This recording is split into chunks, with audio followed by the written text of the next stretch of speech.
Kasabay ng Tax Awareness Month, inilunsad ng Bureau of Internal Revenue ang kanilang tagline na buwis na tapat. Para sa detalye, magbabalita live mula sa Pasay City si Rainiel Pawid. Rainiel, tungkol saan ang programang ito?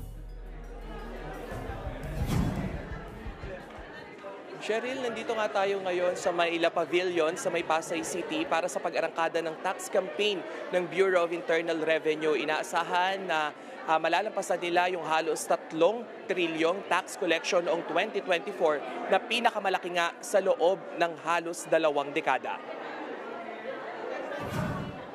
Dito sa kick-off ng South NCR, inaasahang dadalo si Commissioner Romeo Lumagi.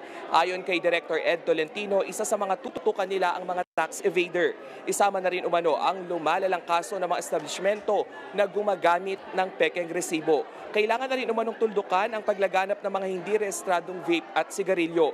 Ang makukolektang buwis, may paglalaan ng mga programa. Ayon sa Malacanang, kabilang sa mga pupupondohan umano nito ang konstruksyon ng lampas 1.1 million na bagong paaralan, 190,000 kilometers ng daan at 167,000 rural health facilities.